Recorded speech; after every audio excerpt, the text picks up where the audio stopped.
how do I make myself as available as possible, mentally and physically, emotionally, spiritually, for whatever it is that I'm participating in, whatever team I'm a part of.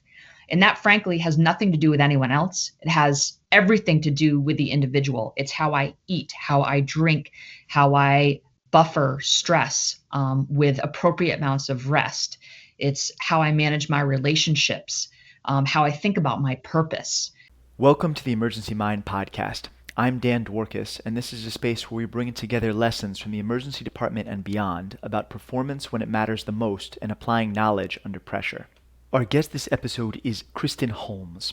Kristen is the Vice President of Performance Science at Whoop, a team devoted to using biometric data to create unique approaches to systematically optimizing human performance. Before joining Whoop, she spent time as a player, a coach, and an educator on the U.S. national field hockey team, and spent over 10 years as the head coach of field hockey at Princeton University. In her own journey to success under pressure, and in her time as a coach, Kristen is truly a student of human performance. And in this episode, we talk about the importance of running experiments on yourself, of setting up structures that breed success for you and your team, and ultimately how expert-level performance is really to a great deal related to the tiny little choices we make day in and day out before the moment we're called upon to perform. Before we get into the episode, a reminder, if you're not already, to sign up for the Emergency Mind newsletter. It's called Knowledge Under Pressure, and it does a deep dive into a lot of the subjects that we cover in these podcast interviews. It's free, it's awesome, and you can sign up at emergencymind.com/signup. Okay, all that said, let's get to it. Hope you enjoy. Kristen, thank you so much for coming on the podcast. I'm super excited to talk with you about this. I've been really looking forward to it. I think there's like a ton of really interesting stuff to dive into about human performance today. Thanks for having me. It's a pleasure. Absolutely. I'm hoping we can start actually separate from what you're doing now and go back in time a little bit on sort of your own journey. So you had a really interesting career, both as a player and a coach in field hockey, but either in field hockey or out of field hockey. How did you personally start getting interested in human performance, and what was that journey like for you? Yeah, I guess it dates back all the way to my college days, really just always trying to figure out how I can gain a personal edge, how I can improve my own performance outcomes. You just start to ask questions of, all the factors that really go into outcomes. You start thinking about, okay, well, how does nutrition influence my ability to perform? How does, my hydration levels, how does, training and recovery and, my psychological, my mindsets, my arousal levels, you just start to dig into it if you're competing for long enough. And I played on the US team for 7 years. So I had ample time after my collegiate time to continue to think about it. And I was fortunate enough, I went to University of Iowa, and I was fortunate enough to, when I was doing grad work, meet up with a couple PhD students who are actually in this performance optimization world, way ahead of their time, frankly, but, asking all of these questions around the physiology and the psychology. And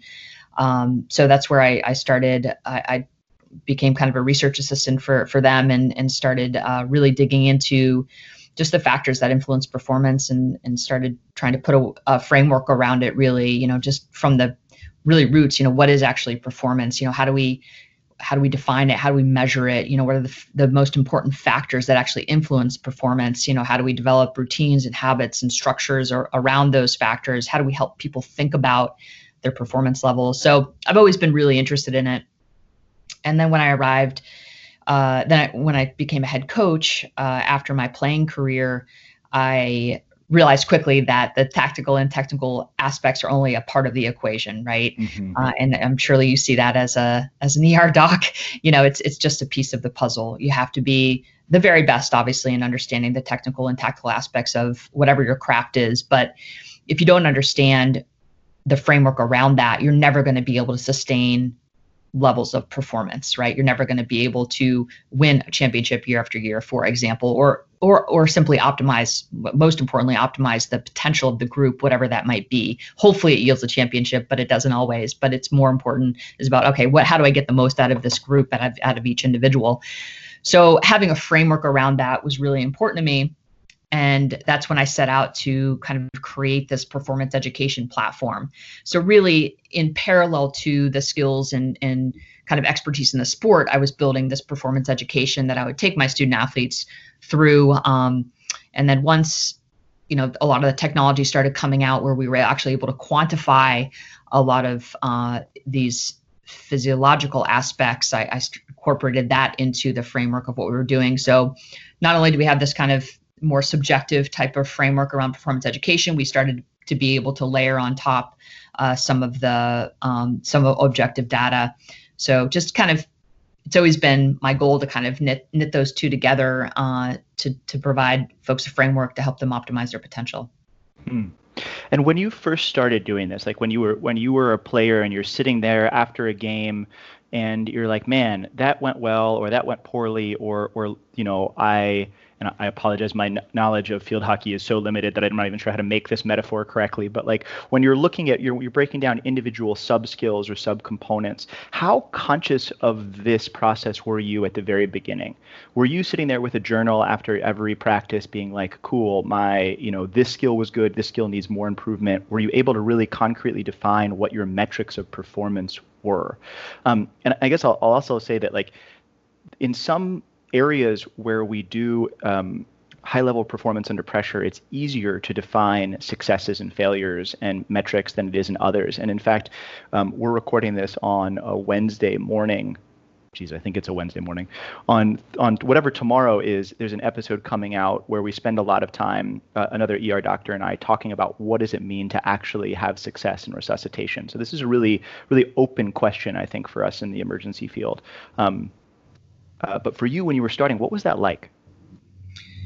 Yeah, it's definitely evolved over time. I mean, I think back then I took it quite literally and was able to look at, and I definitely, like, if you look at my notebooks that I kept from back then, I'm just a pretty analytical and introspective person just generally, but my notebooks were really, it was very defined in terms of what I was actually working on in that specific game, whether, inside that match or, practice. Everything was really defined. And we had that structure, particularly both in college and on the US team, in terms of, really evaluating our performance and focusing in on certain things. And there are aspects to the game of field hockey that, you definitely can quantify, how many times did I execute my stick stop or my insert, so you can look at things from an accuracy standpoint.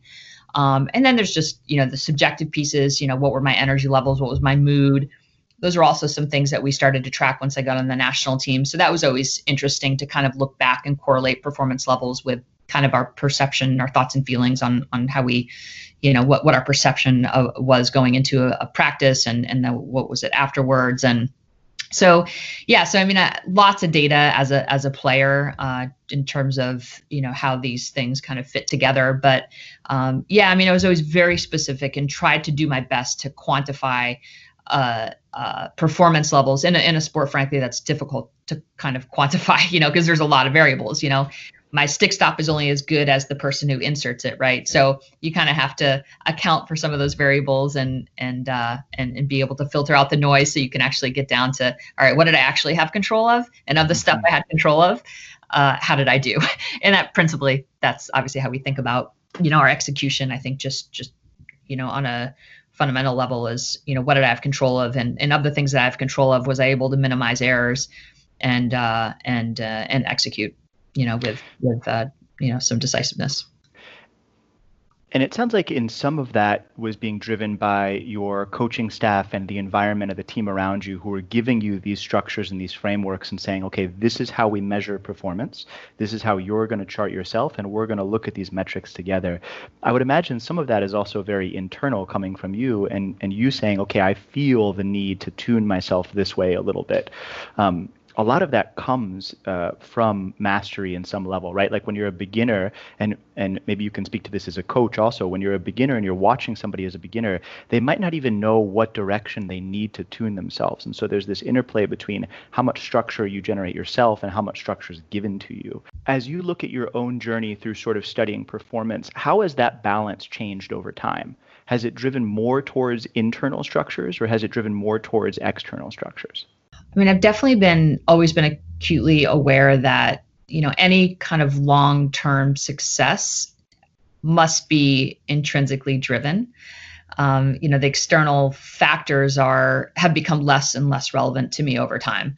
I don't really look externally for anything, frankly. I think, just kind of happiness and your direction, it's all for the most part, a decision you make and, kind of how you feel about yourself, frankly. So I think kind of strengthening that has really been is my main focus. And so yeah, I think just the concept that, I need to find within myself and ask questions to myself about what it is how do I actually want to be spending my time? So I think actually at a foundational level, in order to do all the things that you just cited in terms of execution and kind of the framework, at a foundational level, you have to decide, okay, well, is this actually what I want to be spending my time doing? So I think that's honestly the most important thing to always go back to is, is this thing I'm spending time and energy on, is this part of my value structure, right? Am I able to live my values through the behaviors that I'm going to be engaged in, 24/7? So I think that's fundamentally like a really important piece to all of this is, does this thing give me an outlet for, to live my values? So I think that's kind of the place to start. And that's really the intrinsic piece, right? If this thing that I'm doing, is fulfilling enough to me to be able to, do the massive amounts of effort that it requires to do something well, then that's when you can really sustain, I think, kind of a high performance mindset and execute. Yeah, mastery does not happen by accident, right? You can have all of the tools and techniques and everything else in the universe, and if you don't want to get it, if you don't want to get after it, it's not going to happen. As you transitioned a little bit from playing to coaching, I think that takes on an entirely new dimension. And at this point, it's August. So in the emergency world, everybody is just taking a level up in July, right? You have the new doctors that are just starting their emergency training. The folks that are already in their training are assuming new roles and responsibilities, and everybody is really a beginner again. Even those of us that have been practicing for a long time, the environment's changing, everything's new again. So as you're working with folks that are just starting in that part of their journey, how do you teach some of these things that we're talking about here? And you obviously can't necessarily teach anybody else the joy of figuring this out, because that certainly has to come from within. But understanding about how to work within these structures of tuning yourself, understanding how an environment of a team works, how do you teach that to people? I think you start actually with the self-rule piece. I think sometimes when we get inside a team, we want so desperately to make this team cohesive, and we want to get them to start working together. And I actually think that initial journey is quite individual. It's what do I need to take responsibility? What do I need to be responsible for each day? What are those things? And because those are the things that are going to enable me to contribute to this team in an effective way, right? So I think it's really, it's having a very clear picture for the individuals in the group on what are the factors that are going to influence their ability to come to this team environment with capacity, right? How do I make myself as available as possible, mentally and physically, emotionally, spiritually, for whatever it is that I'm participating in, whatever team I'm a part of? And that, frankly, has nothing to do with anyone else. It has everything to do with the individual. It's how I eat, how I drink, how I buffer stress with appropriate amounts of rest. It's how I manage my relationships, how I think about my purpose. Do I have the ability to, get resources for areas where I don't have the skills and expertise to execute, right? That feeling of efficacy is really important, right? It's a core psychological need. Do I have some semblance of control over my schedule? These are things like that you have to, in a team environment, you have to point the individual to and say, hey, these are the things that are going to influence your ability to contribute to this team and be a valuable member of this team, not just for 1 week of the year or 1 month of the year, but for as many days of the year as possible. And if they're not willing to take care of those factors that are going to influence their ability to come to the table with capacity, come to the team with capacity, well, then those are people who are not going to be on my team. I can promise you that. So it does start, I think from a recruiting, when you're bringing folks into, I think at your level as you can recruit people to your team, right? Like you can hire people. I mean, in most any corporation, right? You have a choice on who you bring to your team. And in the most important criteria when I was coaching and I had the opportunity to recruit, I could pick who was on my team. You need to be at least, you don't have to master and understand all the factors that influence performance. Obviously, that's what I'm gonna help you understand that. But you have to be willing to be accountable to your own choices and your own behavior. And the whole thesis around that is, performance is a choice. If you understand the factors that influence your ability to, come to the table with, attentional capacity, with energy, the right amount of, energy, effective energy, motivation, and arousal. If you understand the factors that influence that and then you can make choices that are going to help you come to the table, with as much availability as possible each day. So I think that concept of self-rule is really, really important and is the foundation of any team. Accountability precedes culture, I guess I would always say. I absolutely love it. That idea of personal responsibility and understanding that you have to make these choices, not just once at the beginning, but every day to keep showing up and keep showing up. And I think that's especially true in the middle of a situation like what we're facing right now, where there's sort of these unprecedented challenges and a lot of people working in the emergency space that like you have to keep showing up and you have to keep showing up tomorrow and the day after, and your output, your benefit to humanity or your benefit to the team or however you want to measure that is really the integral of your work over time, right? It's not just your one performance at this one moment. Even though at the same time you have to be able to perform at your peak at these individual moments, right? So there's this inherent tension in there in some sense between like, can I be optimized for today and can I have this longevity, this integral of work over time? And that's not an easily answerable thing about where you should tune yourself within that tension. But wherever you do, it falls onto what you're saying, which is this sense of personal responsibility and am I doing the things that it takes to show up for work tomorrow? That's a simple question in one sense because it's either a yes or no, right? You either do the things or you don't do the things. But it's a complicated question at the same time. And so to me, there's two sort of pieces to that, which is one is how do you know what the things are? How do you know what the things are that it takes to really show up in the way that you need to? And then two is, in some sense, how do you actually execute on those things every day? That's exactly the next step is I think, once you have folks who are really committed to this concept of accountability and wanting to do the right things. And that's where, when I think back to my days coaching, there wasn't a student athlete that I recruited who didn't want to do the right thing.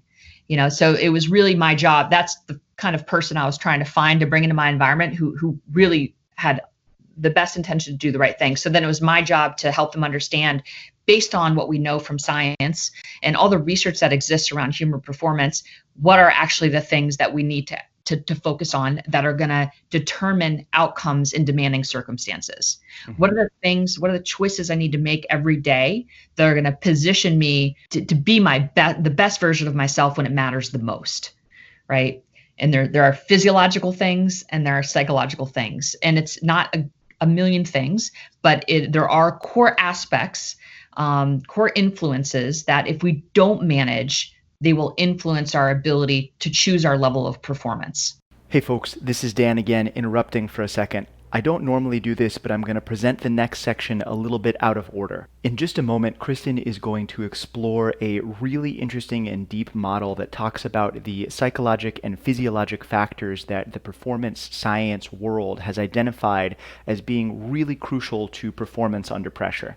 There's a lot of depth here, and I think it's easier to understand if you have a broad overview of those 6 factors to start with. So first, we're going to hear Kristen do an overview of what those 6 factors are. Then we're going to jump back into the podcast in real time as she explains in more detail what those factors are and how they interact with each other and with human performance. When we think about our ability to adapt to our environment, right, which is really what we're all trying to do, right? Whatever stress is in my environment, I want to be able to adapt to that stress in the most optimal way, right? And the factors that most influence our adaptive capability are, on the physiological side, is our sleep behavior, our recovery behavior, which includes stress rest cycling, nutrition, hydration, and our exercise or movement behavior. On the psychological side, it is purpose. So, am I able to live my values, and do I understand what it is that I really care about? And do I have a purpose-driven life? Efficacy, do I have the skills and resources to do what it's asked of me on a daily basis? Because if we don't have the skills and resources to do what's asked of us on a daily basis, it's just really hard to be happy, right? Because you're in this constant tension, and you have this constant, this dissonance where you're like, oh my God, I'm never good enough, right? So being able to identify where you fall short and be able to ask for help is a huge skill and a really important psychological need. And then finally, control. Do I feel like I have some semblance over just my life in general? And then being able to dig in, what makes me feel in control, what makes me not feel in control, and being able to have some sort of conscious, awareness around those factors. There are really no neutral actions, right? You're making a choice that is going to upgrade your performance levels, which is going to allow you to live your values with as much joy and energy as possible. So this is about being a parent. This is about being a spouse, a partner. This is about, being the best ER doctor you can possibly be. Whatever it is in your life that you value and you care about, you have to have a framework around these factors that are going to actually influence your ability to do that. Okay, so now that we've had Kristen prepare a skeleton of this model for us, we're going to jump back into the natural flow of the conversation and fill in everything else that makes this model really work. And again, if you go back to this principle that performance is a choice, okay, if I want to choose my level of performance, what is it that I need to think about or attend to physiologically on a daily basis? I need to meet my sleep need, right? I need to get quality sleep, right? That's foundationally, that's the most important human behavior experience we have as a human being. So if that's not right, nothing else will correct itself. You're always going to be in debt, and you'll essentially adapt to a lower level of physical and cognitive functioning if you're not getting the sleep that you need. So number one is helping folks understand the importance of sleep. The other piece that you need to be accountable to is the recovery side of things. And baked into recovery is buffering stress. So being able to identify stress, the magnitude, be able to measure it, and then apply appropriate levels of rest relative to that stress. And this is something that happens throughout the day, right? So as a high performer, I need to be able to say, okay, that was on a scale of 1 to 5, stress level 5 being absolute max stress. That was a 2. All right. That might mean I'm going to do some breathing for 90 seconds just to kind of reset. I'm going to buffer that stress, even though it was maybe positive stress, I'm going to buffer it with rest. So then I can re-engage my next task with the same level of focus I did the previous task. So I know as a high performer that buffering, my stress with appropriate levels of rest is really key. So that kind of falls in the recovery bucket. Hydration falls in that recovery bucket as well. So how am I thinking about my hydration levels? Am I drinking water, right? Like that water pretty much solves, like sleep solves everything. So, drinking water throughout the day is absolutely, essential. And then, nutrition, what type of, what's the quality and content and timing of my meals? And am I thinking about that intentionally? So all of those kind of bake into the recovery piece. So sleep, recovery, and then movement and exercise. So how am I thinking about the physiological triggers? What is my physiological intent? And am I, maintaining fitness levels? Am I trying to get fitter? Am I resting? Am I tapering? What is my physiological intent? And what does that mean about how I need to move? And then obviously we're always evaluating recovery to understand, if what I'm doing is actually functional, or if I'm getting into a non-functional zone where I'm basically getting no return from the work that I'm putting in, right? And that can happen, right? When we exercise too much or we overtrain, we get to a point where we're not getting return from that. Definitely paying attention to, fitness levels and using data is really important. And then on the psychological side, it's really purpose, efficacy, control. If we look at, all the work that's, by Richard Ryan and Edward Deci, some of the great social psychologists of our time, those three needs keep bubbling up in the research as really the most important core needs we have. So you take those kind of 6 things and you recognize that those 6 influences are going to have the biggest impact on my ability to have a growth oriented mindset, because I can't access that mindset without those things in place, right? And then that will in turn influence my arousal level, my physical, mental, and emotional arousal level, which will then in turn influence my ability for effective effort, optimal energy production and motivation, right? So that's kind of like the performance framework, right? If we take all the research that exists, it's really those 6 things that are core. So when you talk about in a team environment, you want that framework in front of every member of your team.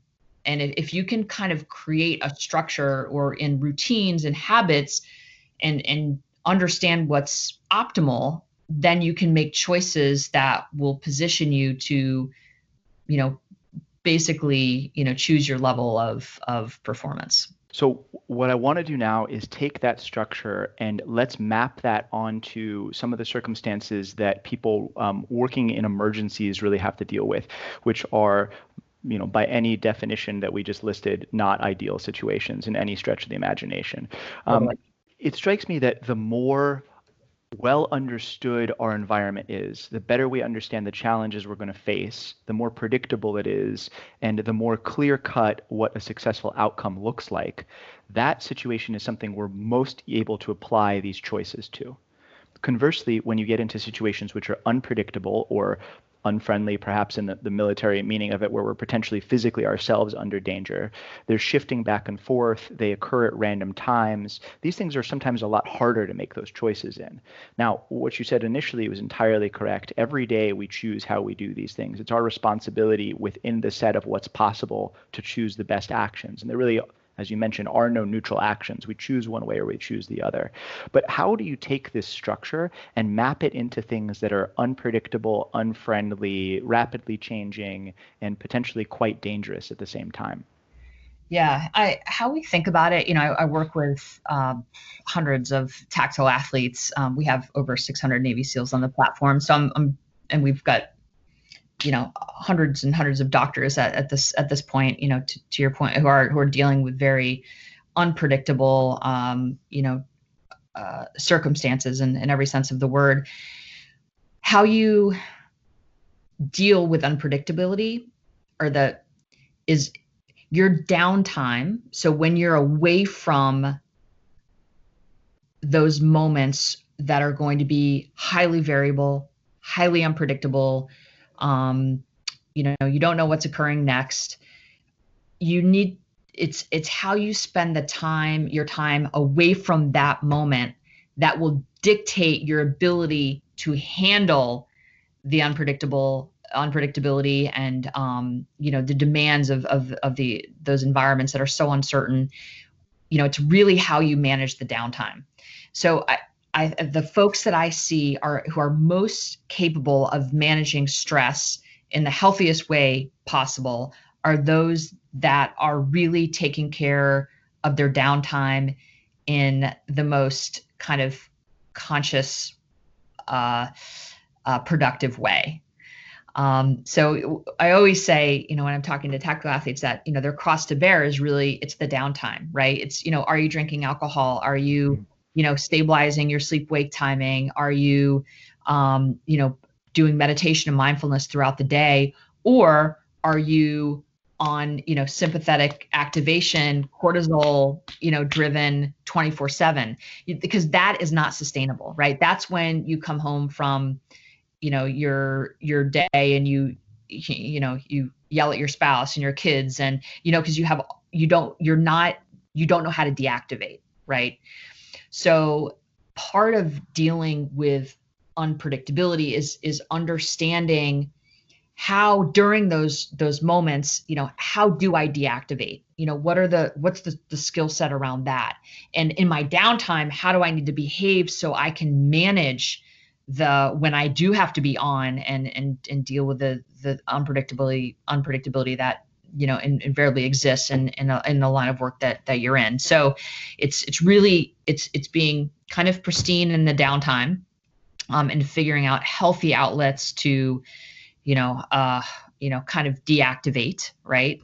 And if I can spell that out, so drinking tons of alcohol is not a healthy way to deactivate, for example.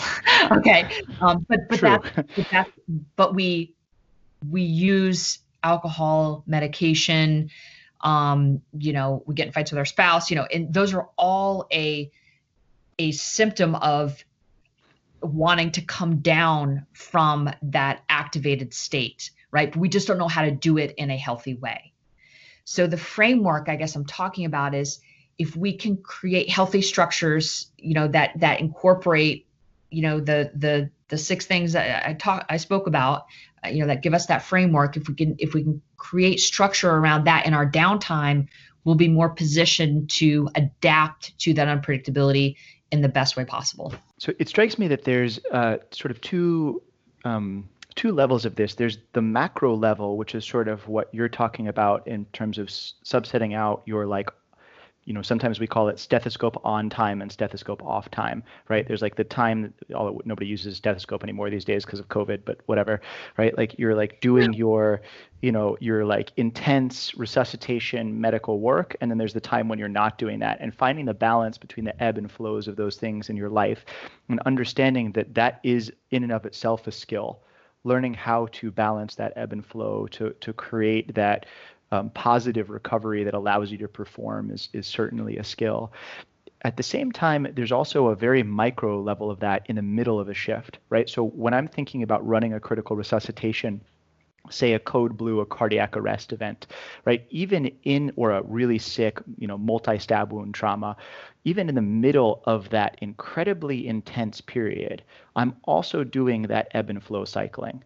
Right? I'm never sprinting 1,000% for the entire time. I'm always cycling back and forth between like fast and slow and on and off, and trying to find those little moments of recovery in the middle of the wave, even as it's crashing on top of me, right? So when we think about the structure of a cardiac arrest, we usually run it in 2-minute segments. That's how, advanced cardiac life support works. So during that 2-minute period, we might be active incredibly fast for a short period of time and literally be doing nothing, even in the middle of somebody else doing CPR, as we like drop our heart rate, recover as much as possible, regroup our thoughts, and plan for the next cycle. So there's this multi-level periodicity to all of our work, even in the most critical moments.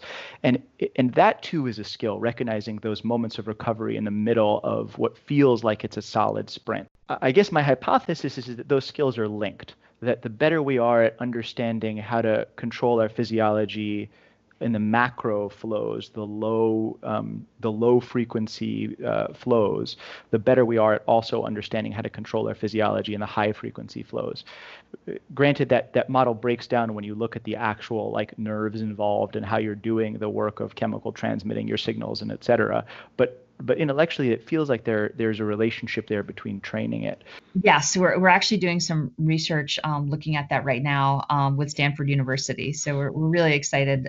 I guess as you were talking, I was thinking about just professional basketball, how they're on the foul line and they're doing a set of 6 of box breathing, for example, or they're on the bench and they're out for 5 minutes and they're doing breathing. They're still engaged, they're still on, but they're using that skill of deactivation. So when they do have to apply effort, mental, physical, or whatever, they haven't adapted to a lower level. They're able to bounce back up. So I think what maybe is missing in some of the training potentially, in emergency medicine is just the skill of being able to activate and deactivate, and recognizing in your environment when that moment is where you can do, a set of box breathing, just nasal breathing through your nose, and,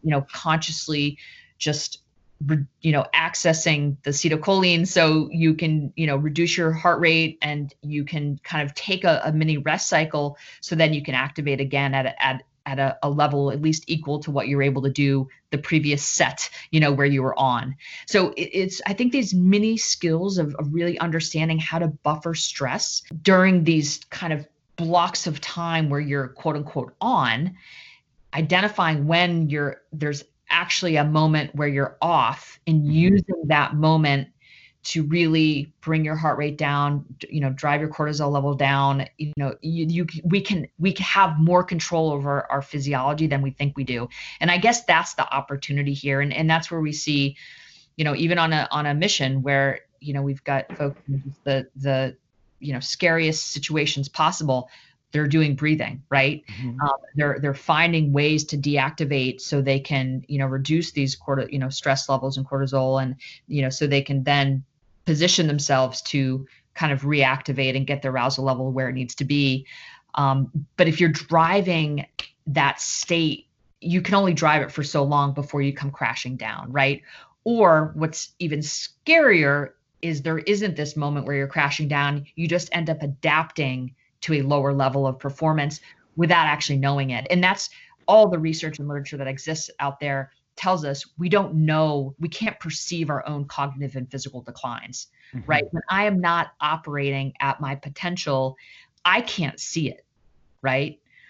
And that's what's sneaky about some of these professions where we don't have this skill set of understanding how to toggle between these different physiological states, right? We just end up driving in one state, which is the sympathetic state, right?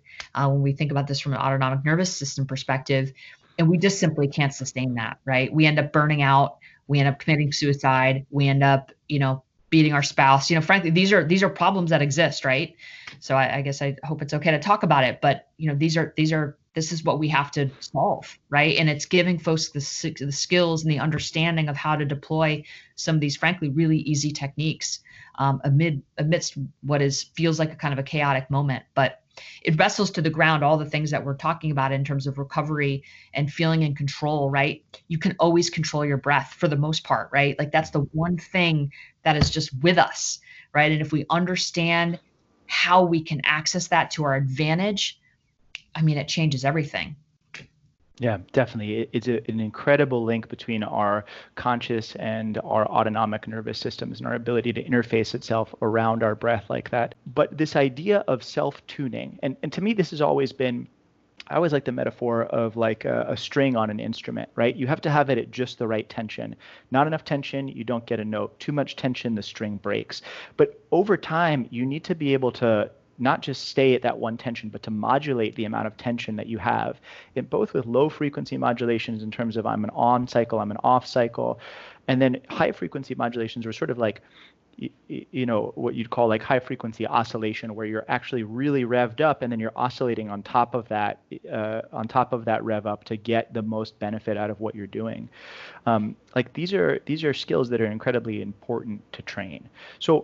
So within that context, I have two questions here.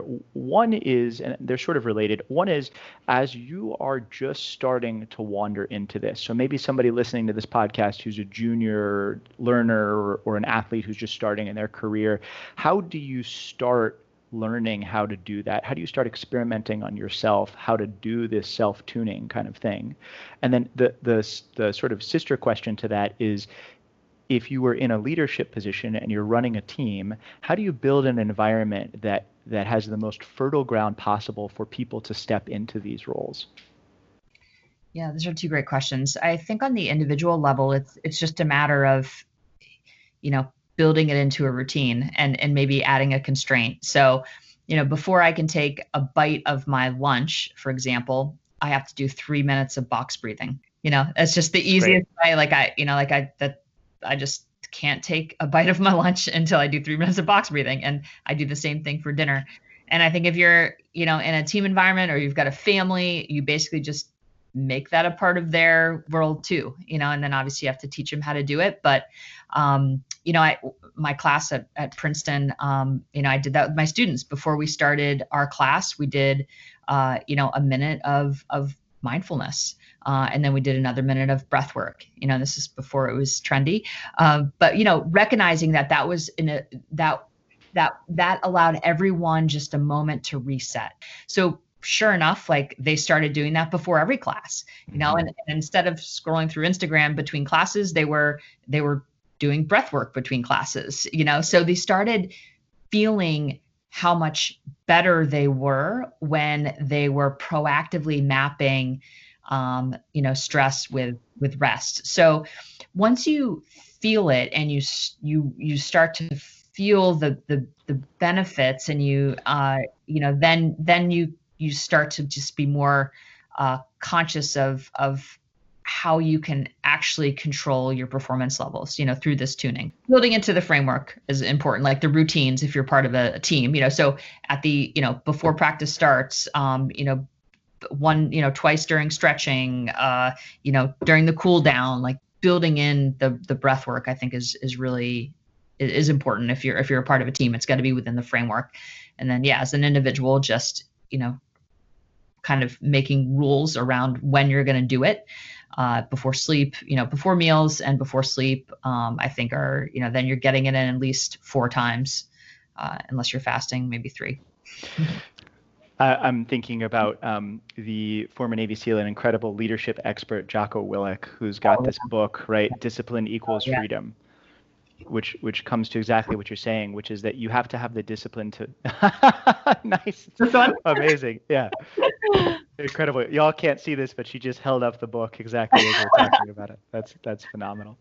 But there's this idea that you have to be able to do the discipline of creating the structure in your own life, and that's what gives you the freedom to achieve the goals that you want to be achieving. And I'm really struck as we're talking about this, about thinking, I'm reflecting on my own performance as a leader of teams of physicians and nurses and these big multidisciplinary teams, and how often am I setting the tone the right way for everybody, right? How often am I saying, okay, guys, we know this is an important thing. We haven't been talking about it. We need to address this. So we're going to collectively take like a 2-second breath here. And there's a great moment that this happens often. So we'll sometimes get, if we're lucky, we'll get a little bit of warning. We'll get the EMS teams calling us in saying, hey, we've got a GSW to the box, like a chest gunshot wound arriving, 3 minutes. And so we're geared up, we've got our gear on, and we're all standing around in a room and nothing's happening. And usually this is a time when everybody starts joking around, which is in and of itself a sense of lowering the tension and an ability to sort of, modulate our thing. I wonder if that's an opportunity to look at the relative effects on things like heart rate variability between different techniques in that one moment, because it's a pretty baked in moment that we have. And individually, we work with our colleagues about, hey, are you finding those, we sometimes call them, are you finding those moments of calm in the chaos, those centers of peace in the middle of the swirling everything, where you can lower your own heart rate and control your physiology? But there's a responsibility in there that now I'm realizing I need to be better about setting the tone for everybody as you're doing it, and bringing some of these ideas about, what are the things that drive performance more to the forefront of our conversations. And in a sense, there's a way that, can you create an organization, a team, a structure or whatever that is centered around these principles, which I'm sure I'm repeating to you what you, I'm sure, are doing on your coaching staff and on everything that you're doing, which is driving this train. But that's unfortunately a somewhat still new idea in the emergency medicine sphere. Which is crazy, because everything you do is, all of the foundations of is based in science, right? And I guess that's what I tried to bring into the coaching, is that, I wasn't just going to ask, folks to run through a brick wall. I wanted to give them data, and I wanted them to understand why. And I think that's where, when you can build these simple frameworks, and just back to the breathing, if you can show, if you just say, hey, there's just a lot of evidence that not only is this going to help you in your performance in the moment, short-term performance levels, but it's also going to help you get in deeper stages of sleep at night. It's going to help with your sleep onset latency. You're going to fall asleep faster. The buffering stress proactively throughout the day is really the single most important thing that we can adopt as human beings, right? And so I think being open about that as a leader is really important. And just not being shy to kind of share the science, like, hey, this has made me better. And I think you practicing it, I always felt, such a responsibility as a leader of women, and as a teacher. Like I just felt like if I'm not modeling these behaviors, I mean, holy cow, how am I going to ask my team to do that? So if I'm sending coworkers my emails at 3 a.m., what does that say? Don't do that. Don't do that. We should be sleeping. We all should be sleeping. So, I mean, even at Whoop, and I've been there for 4 years now, I do everything I can to try to model the behaviors, that I know are going to help my team optimize, their own performance, which is going to help, Whoop, be the best company we can be. Yeah. Like you said, there are no neutral actions. And I think that's especially true for leaders. There are no neutral leadership, right? You are modeling something to the people that you work with. You're modeling something in your interactions. You're modeling something in your own behavior. And you showing up like rested and recovered and fit and like ready to rumble is like sends a very different message than you showing up like haggard and, and not quite there for it. Yeah. And I think that trend is reversing. I think now, like I think the antithesis of intelligent leadership is showing up, sleep deprived and bragging about getting 3 hours of sleep. But I think that trend has passed, which is really exciting. And now I think we're actually on to maybe not in medicine. I think we're still slow to adopt that. But I think in the corporate world, I do think leaders are way more conscientious about this concept that, wow, we're going to be way more productive and way more profitable if folks have the ability to manage stress and have the skills to do that and have the opportunities to meet their sleep need.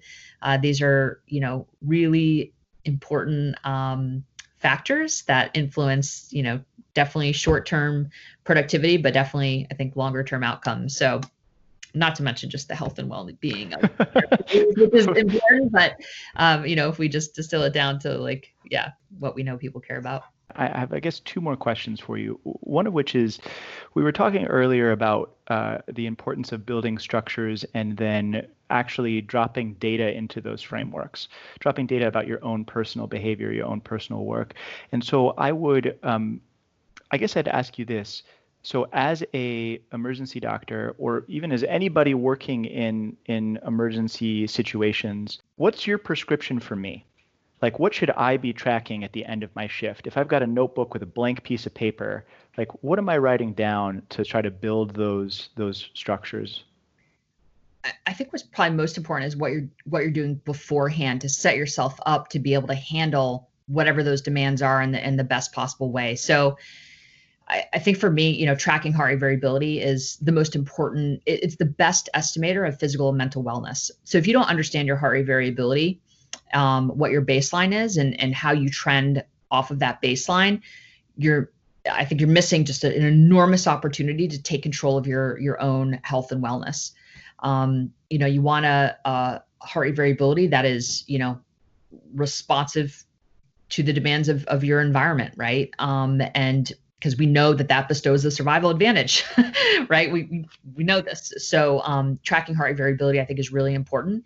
And understanding when your heart rate variability, for example, is suppressed. So lower variability means that you're not going to be as responsive mentally, physically to the demands of your environment. That's a moment where you can just kind of go back. Okay, what are the factors that influence my performance? It's the 6 things we kind of talked about. What am I doing well? What am I not doing well? And the things that I'm not doing well, I need to make improvements. And sure enough, if you make improvements, you will see your heart variability increase. So I think that's a really important metric to track, to really understand how you're adapting to external stressors. And then I think sleep, understanding how efficient your sleep is, how much time you're spending in deeper stages of sleep is also like foundational, right? Like you want to be spending almost half of the time that you're in bed in these deeper stages of sleep, especially if you can't get all the sleep that you need because of, the job demands. There's even more emphasis on, there's less margin for error, right? So you have to be really efficient. So, okay, if you're not tracking it, you don't know, right? So I think getting a sense of your sleep efficiency is really important. I think those are probably the 2 most important things to kind of track as it relates to how you then need to behave in order to kind of put yourself in a better spot. Right? Those are the things that, HRV is going to basically tell you how well you're sleeping, how well you're hydrating, how well you're eating, how well you're managing, buffering stress and rest, how well you're recovering, are you meeting your core psychological needs? All of those things are going to manifest in your autonomic nervous system, right? And your heart rate variability, the measurement that Whoop takes and gives you, and feeds you in the morning, is going to tell you basically how well you're doing with all those things. And so in that sense, almost everything we've talked about over this last chunk of time here has been an answer to the question of how to show up ready. Yeah. Those are the things that are most foundational in influencing your performance. So if you can create a system and structure to account for those things, you can pretty much choose your level of performance. I think which is all, and most importantly, choosing your level of performance allows you to live your values with energy and happiness, right? So it's a very, I think that's the end goal for all of us, right? Is we want to be able to live our values, and we want to have energy, we want to have health, we want to have, vibrancy, vigor. Well, how do you get there? Well, you got to take care of those 6 things. Any last second parting challenges for people listening to this? Although I think you just delivered an incredibly deep one that we all need to process right there. But anybody listening to this, ER doctor or not, what's your wish for them? Well, definitely to kind of anchor to the cues in the environment, I think is really important, especially for folks who work night shift, who have, who are in your world, who have, super demanding, strange schedules that aren't in line. You guys can't behave like a normal person, right? So your exposure to light and dark and when you eat and when you exercise, those are 3 of the most important anchors we have, right? And because our body's going to is naturally inclined to to anchor to those cues in the environment, and you guys don't have the opportunity to always do that. So I think establishing really clear routines and behaviors that are associated with light exposure, fueling, and exercise will really help you mitigate some of the effects of your variable schedule. When you're not able to get that, consolidated nocturnal sleep.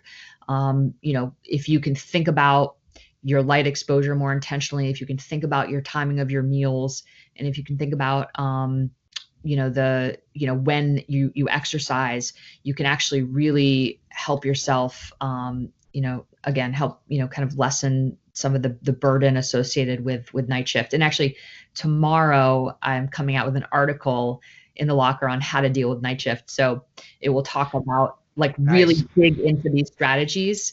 That in terms of how to solve this concept of regularity, which you don't get to provide your body.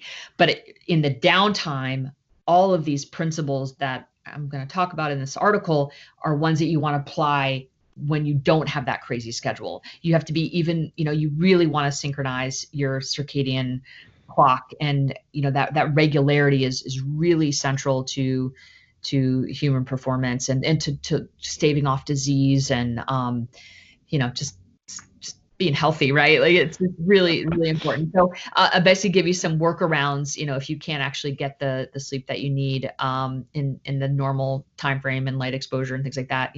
How do you think about that in the context of a night shift? So hopefully that's helpful. But sleep, get efficient sleep. That's probably the other bit of advice that's really key. Amazing. Yeah. Kristen, thank you so much for coming on the podcast and talking with us about this. There's so many gems in here and stuff I'm going to put in practice in my shift right after we talk and everything else. So it truly a pleasure and an honor to get to work with you on this. So thank you. So fun to talk to you. Thanks for having me. Okay, folks, that brings us to the end of this conversation. I hope you enjoyed it. I hope you